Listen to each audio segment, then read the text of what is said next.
E estamos nós aqui para continuar o nosso estudo sobre a mesa de Deus, especificamente a mesa do Espírito. Sempre lembrando para vocês que a gente está falando, o nosso Deus é um Deus único, mas é um Deus que se revelou através de 3 pessoas. Esse é um mistério que a gente não vai entender com toda facilidade, é o mistério da Trindade, mas essa é a verdade do nosso Deus. O Deus que é um, mas que se revelou em 3. Então nós estamos agora passando por essa mesa através do Pai, do Filho e do Espírito Santo. Amém? E a gente chegou na mesa do Espírito Santo depois de um tempo aí de estudo, de meditação a respeito da mesa do Pai, da mesa do Filho.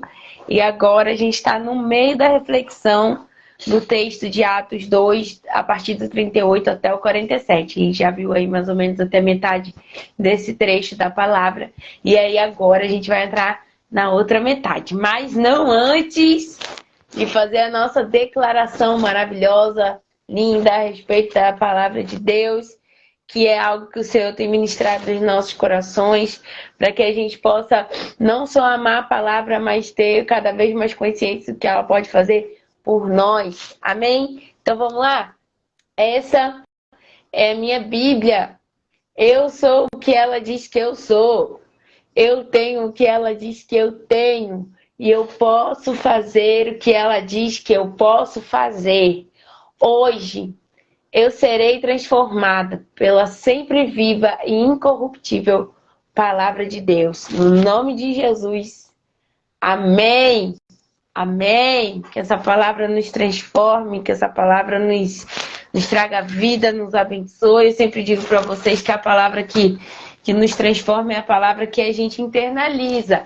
A verdade que nos liberta é a verdade que a gente conhece. E conhecereis a verdade, e a verdade vos libertará. À medida que a gente conhece a verdade, que é o próprio Senhor, então o conhecimento dessa verdade vai proporcionar para a gente essa libertação através da verdade. Foi para a liberdade que Cristo nos libertou.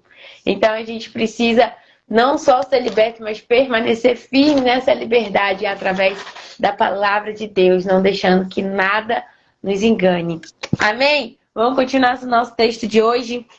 A gente parou na sexta-feira falando um pouquinho sobre a parte do trecho que fala: todos se dedicavam de coração ao ensino dos apóstolos, à comunhão, ao partir do pão e à oração. E aí eu falei que nessa minha versão, era NVT, e lá na King James estava falando: continuaram firmemente. Se dedicavam de coração é continuar firmemente, ou seja, permanecer em algo. Não era simplesmente ouviram a palavra, viraram de costas e foram viver suas vidas. A Bíblia diz que o homem que faz isso é semelhante ao homem que acabou de ver seu reflexo no espelho, que naquela época era um reflexo meio embaçado, eles se olhavam ali no bronze, em superfícies de bronze, e assim que ele vira, ele esquece o que acabou de ver. Então aqui a gente mais uma vez percebe a palavra chamando a atenção da gente a respeito de permanecer naquilo que a gente aprende, naquilo que a gente ouve, para que a gente permaneça e pratique. Só faz sentido a gente ter a palavra, ouvir a palavra, guardar a palavra, se a gente praticar. Na sexta-feira a gente falou, se a gente não pratica, então a nossa fé morre. A fé do início não é a fé que nos leva até o final. A fé do início é a fé para o arrependimento, é a fé para ser lavado pela palavra. Agora a gente precisa praticar essa palavra para que a nossa fé vá crescendo como se fosse um músculo na academia para a gente chegar até o final. Então a gente viu aqui que aquelas pessoas, quem são esses todos? Os discípulos e as pessoas que tinham aceitado Jesus através da pregação de Pedro ali. Então, os discípulos, aquelas pessoas que estavam reunidas ali em Pentecostes, e as 3.000 almas que foram acrescentadas pelo Senhor, a igreja e todos os que vinham sendo acrescentados dia após dia, todas essas pessoas se dedicavam de coração, ou seja, permaneciam firmemente, continuavam de maneira firme no que foi dito. E continuavam em quê, Nath? No ensino. O ensino, é importante a gente gravar isso. No ensino, na comunhão, no partir do pão e na oração. No ensino, na comunhão, no partir do pão e na oração. Só mais uma vez. No ensino, na comunhão. A gente já falou sobre comunhão lá no início, quando a gente estava fazendo uma visão panorâmica, né? Quando a gente começa a ficar ali com o mesmo pensamento, o mesmo coração, começa a ter algo em comum, ter o mesmo sentimento, o mesmo ponto de vista a respeito de algo. Então, eles se dedicavam ao ensino, à comunhão, ao partir do pão e à oração. Ok? Por que eu estou frisando isso? Porque se está aqui não é à toa. Se está aqui é porque são bases sólidas que a gente precisa preservar na nossa caminhada com Deus. Não adianta só eu buscar o ensino e não praticar no resto. Não adianta eu ter comunhão com os meus irmãos, mas nunca ter maturidade suficiente através do ensino para crescer com Jesus. Não adianta eu ter uma vida de oração, mas aí eu saio do meu quarto de oração e não compartilho nada com os meus irmãos. Eu não faço parte de fato da família da fé. Eu não congrego de fato em um lugar.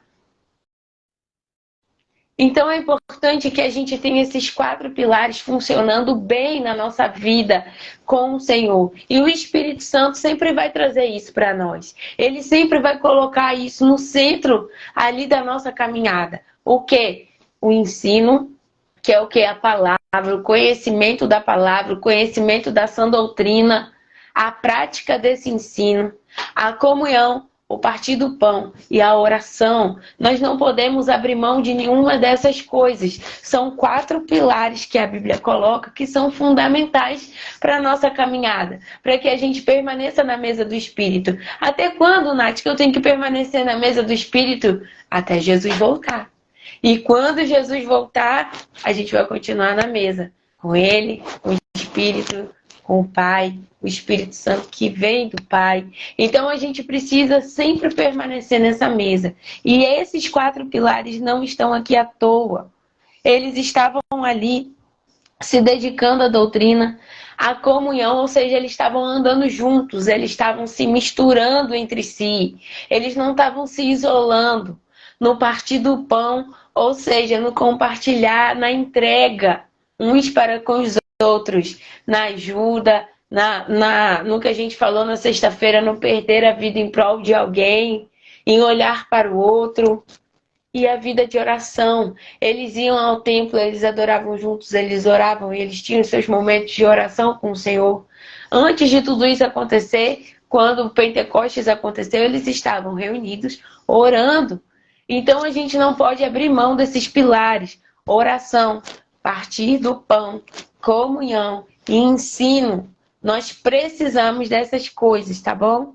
E aí vinha uma consequência, que a Bíblia fala assim: havia em todos eles um profundo temor, e os apóstolos realizavam muitos sinais e maravilhas. 4 pilares: ensino, comunhão, partir do pão e oração. Consequência, havia entre eles muito temor. Lembra lá que a mesa do Pai era a mesa da consciência da presença? Se lembram disso? O Espírito Santo traz para cá, para essa mesa, essa consciência da presença. A consciência do Pai.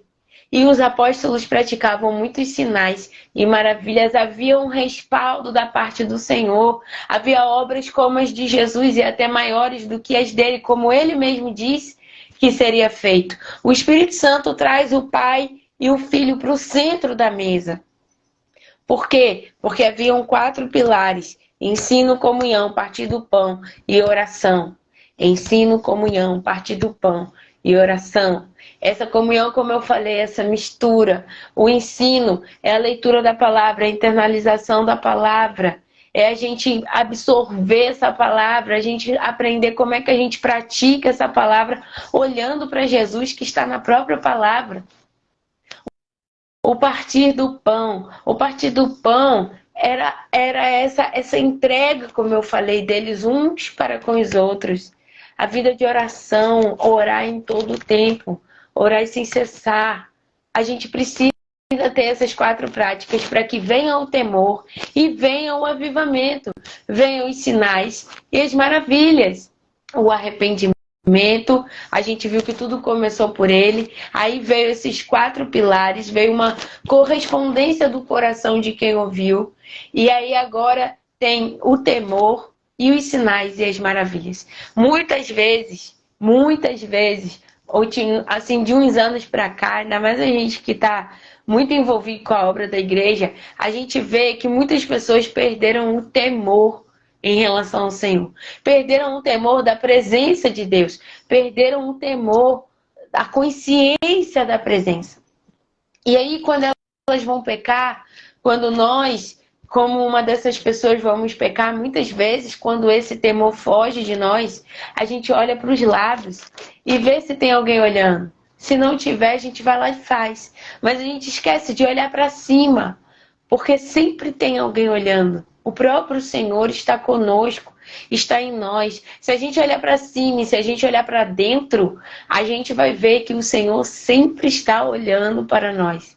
Nós precisamos resgatar esse temor no meio da igreja. E não é o temor do medo da morte, o medo de morrer na presença de Deus, mas é o temor da santidade da presença de Deus. A gente, até nos louvores a gente percebe isso, como que Jesus ficou muito mais próximo para uma geração que eu digo que até a minha, uma geração muitas vezes órfãos de pais vivos, da minha aí para baixo, uma geração que sente falta da paternidade. Então Jesus virou um amigo, virou aquele que abraça, aquele que acolhe, aquele que entende, aquele que ama, que estende a mão. Ele é tudo isso? Ele é tudo isso, mas antes disso é tudo isso, a Bíblia diz, e Cristo é o Senhor. Ele precisa ocupar de novo esse lugar de Senhor, esse lugar do trono, e a mesa do Espírito Santo traz essa consciência pra gente, sim. Traz essa consciência de que Deus ainda é Deus. Traz o temor da santidade. Eu não entro na casa do Senhor de qualquer maneira. Eu não entro na presença do Senhor de qualquer maneira. Ele diz, vinde a mim todos vocês, todos. Mas eu não permaneço de qualquer maneira. Eu não posso permanecer na imundície, na iniquidade e querer dizer que eu faço parte do corpo de Cristo. Isso não existe. Eu não posso querer continuar vivendo uma vida de pecado, uma vida de não manifestação do fruto, uma vida de não relacionamento com Deus, uma vida superficial e dizer que eu faço parte do corpo de Cristo. Eu não estou discernindo bem as coisas como igreja. Porque a partir do momento que eu faço parte do corpo de Cristo, eu venho a Ele como eu estou, com a imundície que eu tenho, com a lama que eu tenho. Mas a partir do momento que eu chego a Ele, a santidade dele me limpa. A palavra dele me lava. Eu preciso ser curado, liberto, salvo, transformado, edificado, exortado, consolado por essa palavra, por esse relacionamento. Então, uma vez que a gente vem, a gente precisa trazer para a nossa mente, para o nosso coração, o temor do Senhor. O temor pela santidade de Deus. Nós precisamos da santidade para que possamos ver a Deus. Sem ela, não veremos ao Senhor. O Senhor é santo e Ele diz, sejam vocês também santos, como eu sou santo, é o que está escrito na palavra de Deus. Não podemos brincar com a santidade do Senhor e, consequentemente, não brincaremos com a nossa. Precisamos ter essa consciência através desses 4 pilares, da prática desses 4 pilares. Nós precisamos resgatar a consciência do temor do Senhor.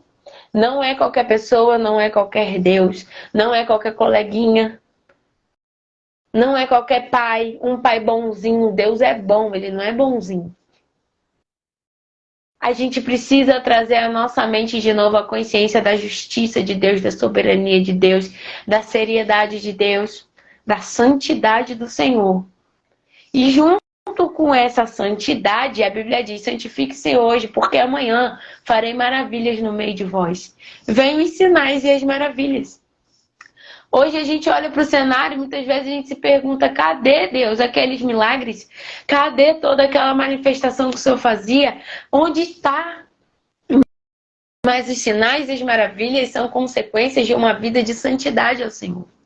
Quando a gente não tem um corpo que está com a consciência da necessidade da santificação a Deus, e isso não é um ritual místico, isso é uma vida de prática da palavra.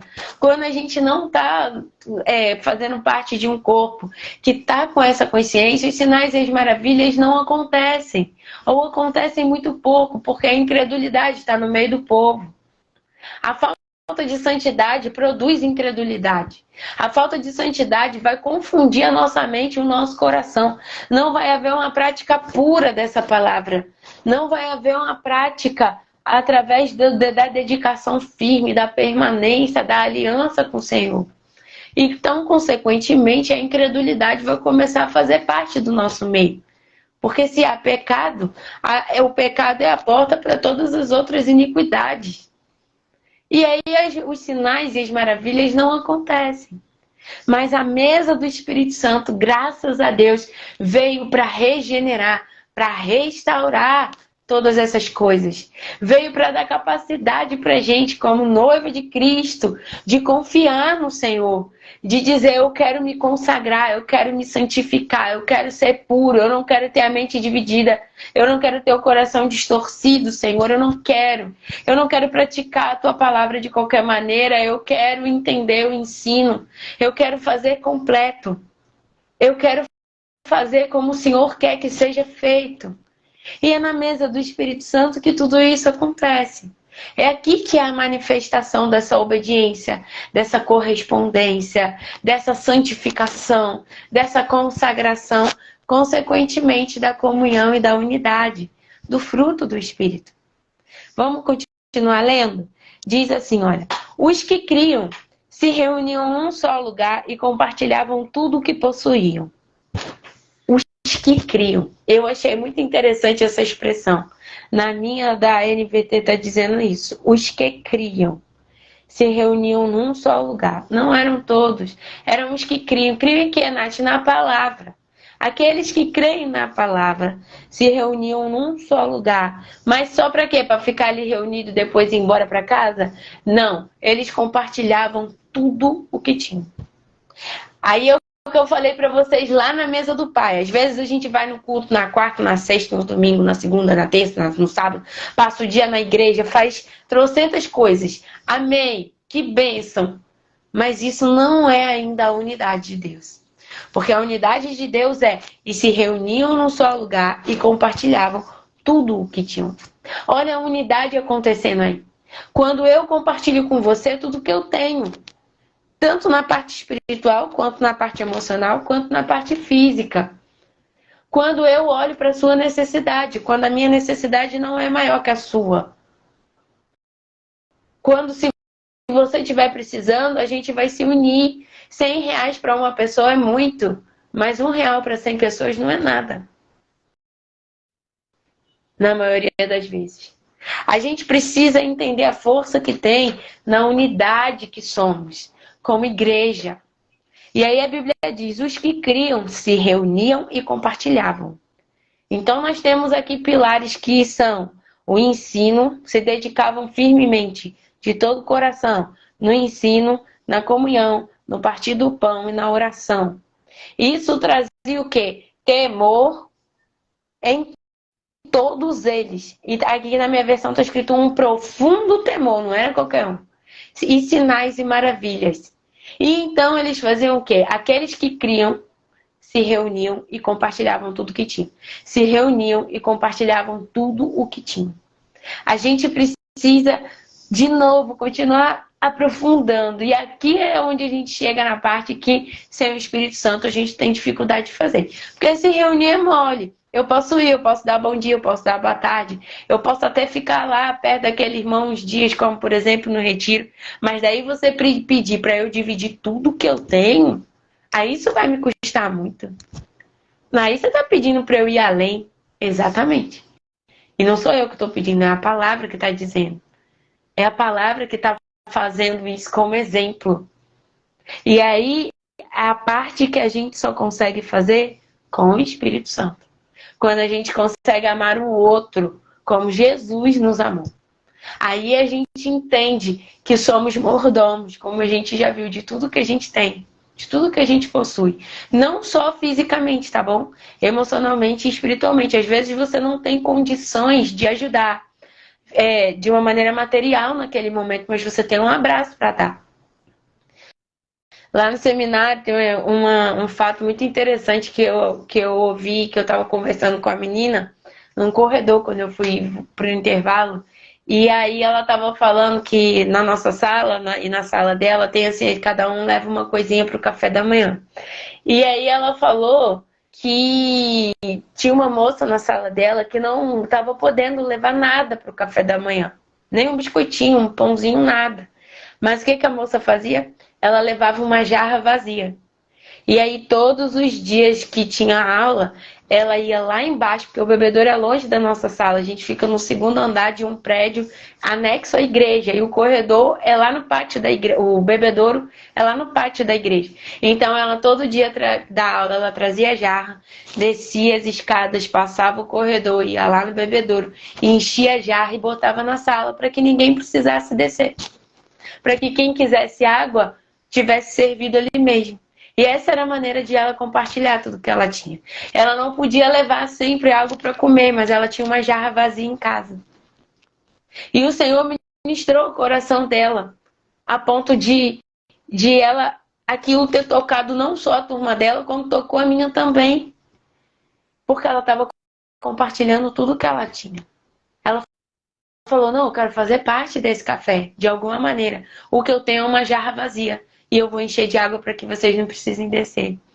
Às vezes são coisas simples, mas é a intenção do coração de compartilhar tudo. Não é simplesmente estar junto. É compartilhar, é se misturar. É o que eu tenho ser seu. É o meu carro não andar vazio, mas está cheio de irmão que eu estou dando carona para casa. É eu saber se é alguém que está cansado, que é, por exemplo, Ed, que limpa a igreja, que está ali, que é carona para casa. Ou então se ela quer uma ajuda, é um compartilhar tudo que tinha. Ah, mas é porque ela faz que é o cargo dela mesmo. Mas será que aquele dia ela não está precisando só de alguém para encher um balde? Coisas simples, mas que falam do nosso coração em relação ao corpo de Cristo. A Bíblia diz, os que criam. Não é qualquer um. É aqueles que creem na palavra. Esses se reuniam e compartilhavam tudo o que tinham. Vendiam propriedades e bens e repartiam dinheiro com os necessitados. Olha a unidade acontecendo aí. Adoravam juntos no templo diariamente. Reuniam-se nos lares para comer e partiam o pão com grande alegria e generosidade, sempre louvando a Deus e desfrutando a simpatia de todo o povo. Isso aqui é a manifestação plena da unidade acontecendo. Daquilo que a gente viu lá naquela aula do algodão, se tornando um só. Você já não sabe quem é que está precisando de o quê, porque se um precisa, todo mundo está precisando. Então todo mundo vai ajudar. E não é fazer um favor, é porque o outro faz parte de mim agora e eu faço parte do outro. Se um está se alegrando, eu vou me alegrar. E não é para obedecer o que Jesus disse, é porque faz parte de mim, é uma extensão de mim. Eu estou acompanhando a caminhada da pessoa, então quando aquela pessoa tiver vitória, eu vou ter também. Eles vendiam tudo e repartiam dinheiro com os necessitados. Adoravam juntos no templo diariamente. Era um hábito. Era um hábito. Era constante. Não era simplesmente bater o ponto no culto. Era um hábito constante que eles tinham. E eles faziam isso juntos. Isso fazia parte da vida deles no corpo. Adoravam diariamente, juntos. Reuniam-se nos lares para comer e partiam um pão com grande alegria e generosidade. Na minha versão da King James está dizendo com grande alegria e singeleza de coração.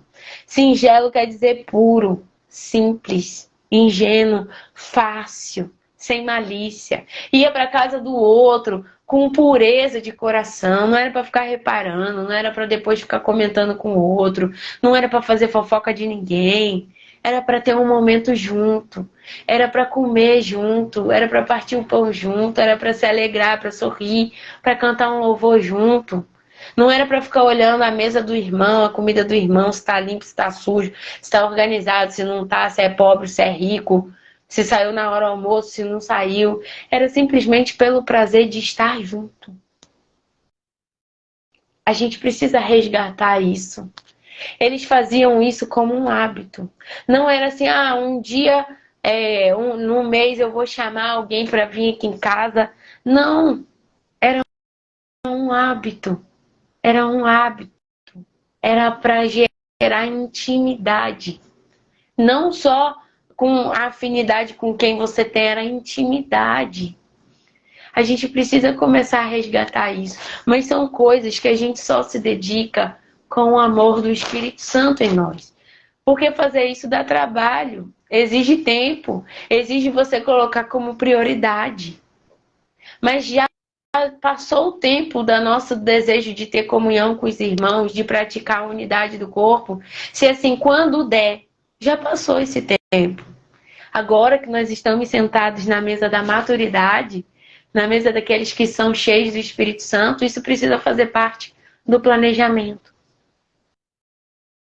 Separar um tempo para convidar alguém, convidar cada vez um irmão diferente, ou sempre o mesmo irmão. Você que vai decidir com o Senhor, Ele vai te direcionar, convidar 1, 2, 10, 20.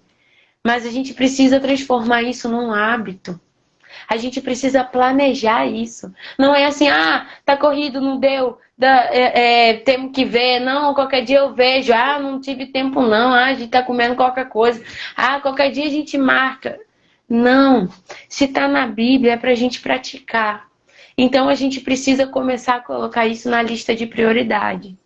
A gente precisa começar a colocar o se reunir com alegria, com pureza de coração, para fazer um lanchinho, para ficar ali conversando na presença do Senhor. A gente precisa colocar isso como prioridade. Prioridade. Todos nós precisamos fazer isso. Estou falando a começar por mim. Isso precisa ser uma prioridade. Por que, Nath? Porque está na Bíblia. Se está na Bíblia para fazer, não é quando der. Se a gente for seguir os padrões desse mundo, vai ser quando der. Vai ser quando tiver tempo e geralmente não vai ter. Mas se a gente for renovar nossa mente pela palavra, então isso vai fazer parte da lista de prioridade. Isso vai fazer parte do hábito que a gente precisa construir como corpo de Cristo. E não era ali no prédio da igreja. Eles tinham um momento do prédio da igreja, no templo, e eles tinham um momento em casa, onde a intimidade de fato acontece. A gente precisa resgatar isso. Sempre louvando a Deus e desfrutando a simpatia de todo o povo.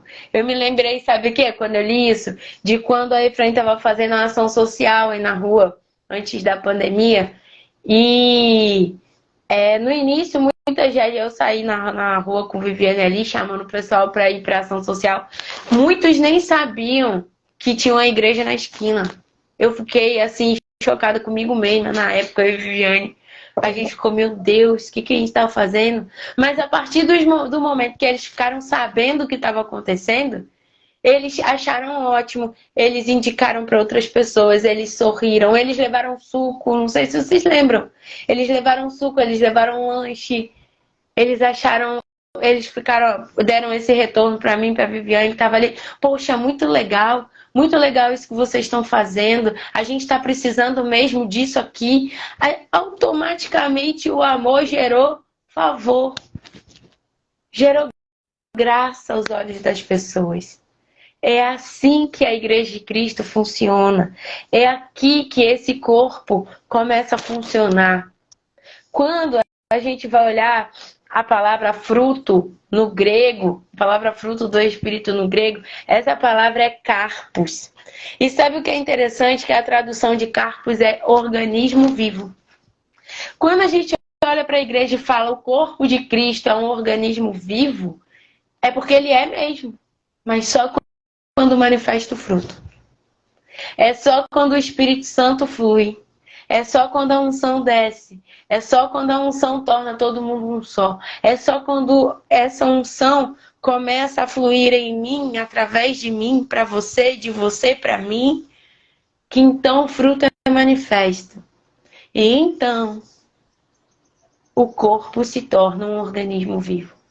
Lá na visão de Ezequiel, lá do vale, se tornou um numeroso exército ali em pé, mas eles não tinham vida. Mas quando o Espírito chegou, aí eles viveram. A igreja é o organismo vivo quando ela manifesta o fruto do Espírito. A igreja é esse organismo vivo, mas sem a manifestação do fruto, ela ainda está morta. Porque não há prática da fé. Então a fé morreu. Então a igreja morreu. Só que a noiva de Jesus, de fato, nunca vai morrer.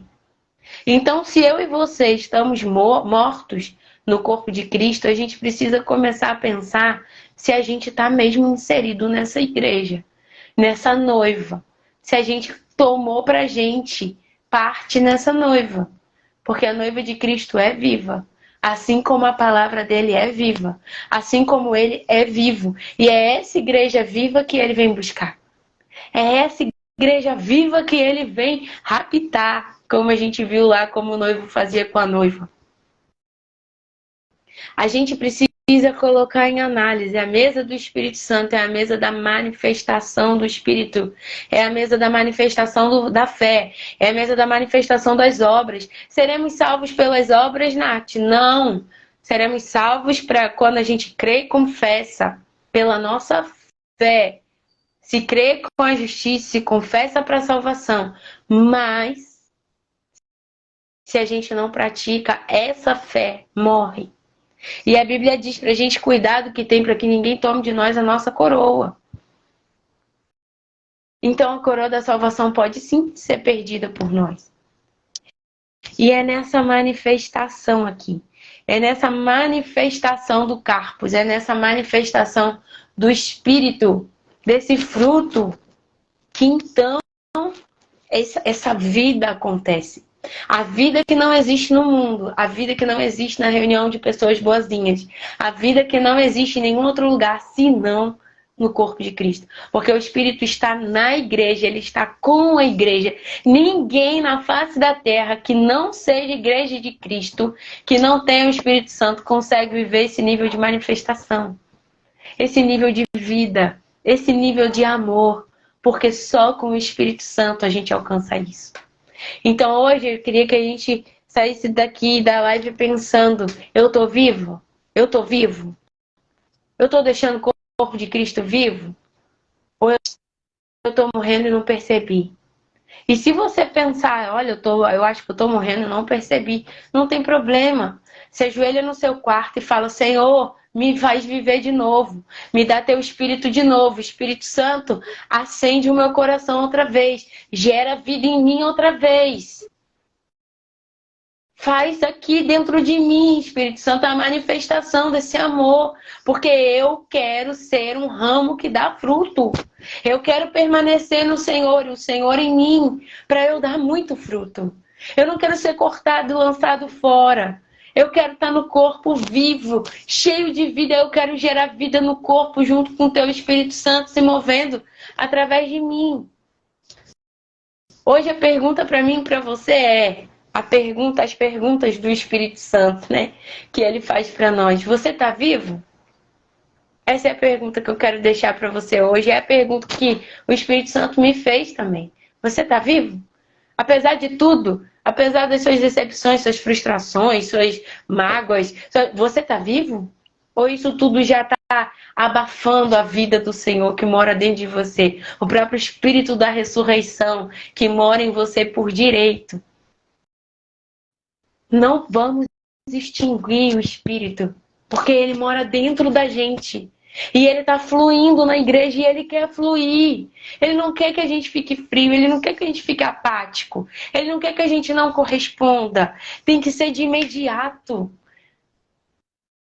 O Espírito Santo tem urgência, ele não tem pressa, ele faz tudo na hora certa, mas ele tem urgência. Isso não é para daqui a 20 anos, nem para quando Jesus voltar, isso é para agora. Então a minha pergunta para você hoje, que é a pergunta que o Espírito Santo faz: você está vivo? Se você não tiver, corre para o seu quarto e fala: Espírito Santo, me faz viver. Brilha a sua luz dentro de mim, faz arder de novo meu coração. Porque se eu não estiver vivo, eu não estou no teu corpo, porque o teu corpo é vivo. Vamos pensar nisso hoje e amanhã a gente continua um pouquinho ainda nesse texto. Eu quero comentar algumas coisas com vocês. Amém?